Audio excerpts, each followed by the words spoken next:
If you're about to spend hundreds, sometimes even thousands of dollars on swim lessons, there's one question I think you should be asking before you worry about anything else. How do you know you've actually chosen the right swim instructor? Because it's not just about whether your child learns how to swim.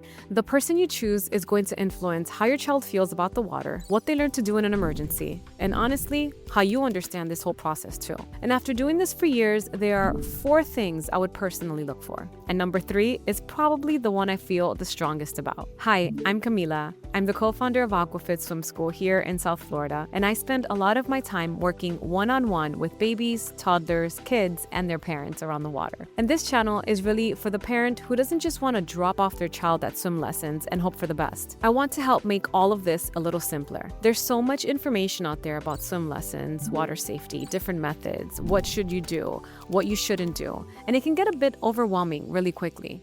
So here, we're gonna break it down. I want you to understand what your child is learning, why they're learning it, and what you can actually do with that information.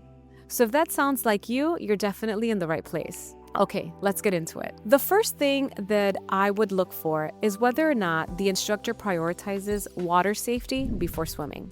Hear me out. And I know that sounds obvious, but a lot of programs focus on getting kids swimming across the pool as quickly as possible. For me, I couldn't care less if a child can swim 20 feet if they don't know what to do after an unexpected fall into the water. Because those are 2 completely different things. Swimming is a sport, water safety is a life skill. Before I care about strokes, I want to know, can they recover? Can they float? Can they breathe? Can they get themselves to a position where they can actually stay safe? And eventually, can they make a decision about what to do next? Those skills come first for me. Swimming comes after. So when you're talking to an instructor, don't just ask, how quickly will you get my child swimming? Ask them what they're actually teaching your child to do if they unexpectedly end up in the water, because their answer will tell you a lot. The second thing I look for is whether the instructor is willing to teach you too. And this is a big one for me. I worked with a family once who couldn't really practice on the weekends. And instead of looking at that like it was a disadvantage, we built a really simple routine that they could repeat together between lessons. And week after week, something really interesting happened. Their child was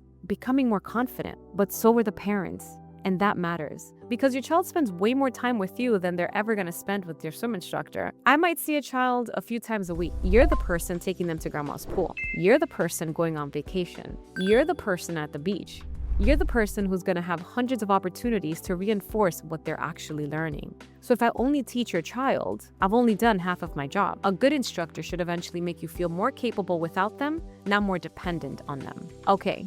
Number 3, and this might be the one I feel the strongest about. Teach the kid, not the method. Parents ask me all the time, what method do you teach? And I understand why they're asking. There are so many different swim programs and philosophies now that parents are trying to figure out which one they're supposed to choose. But here's the thing, children don't learn methods. Children learn. And every child standing in front of me is different. Some kids are cautious, some kids are fearless, some need play, some need more structure.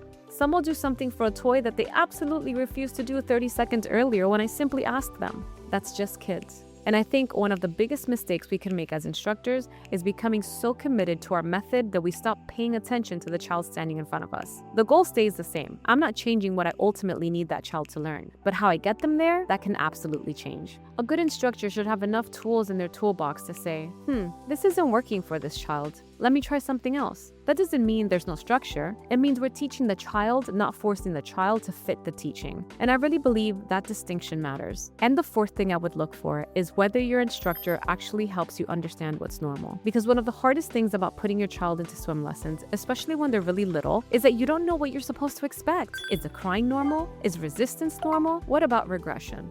Why did they do this perfectly yesterday and suddenly refuse to do it today? Should my child be swimming by now? Are we behind? Am I doing something wrong? Those are all very normal parent questions. And I don't think a good instructor should just tell you, don't worry about it. I think they should help you understand why it's happening. Because when you understand what you're looking at, you make completely different decisions. You're calmer, you're more confident, and you're much better equipped to support your child instead of reacting to every difficult lesson like something has gone wrong. Sometimes something needs to change. Sometimes we need to back up. Sometimes we need to push a little bit.